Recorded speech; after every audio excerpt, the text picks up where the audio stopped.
आज तू काहीच बोलू नकोस. आज फक्त मला बोलू दे. तुला वाटतंय ना की मी तुझ्याकडे दुर्लक्ष करतोय. तू हाका मारतोयस आणि मी डोळे मिटून बसलोय.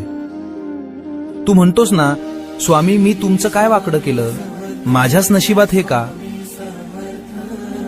बाळा, तुला ते संकट दिसतंय, पण त्या संकटात मी तुला वाचवण्यासाठी काय सोसलंय हे तुला कसं सांगू. तुझ्यावर येणारा तो घाव मी माझ्या हातावर झेललाय. तुझा माझ्यावरचा राग सुद्धा मला गोड वाटतो रे, कारण त्या रागाच्या मागे तुझं माझ्यावरचं प्रेम दडलंय.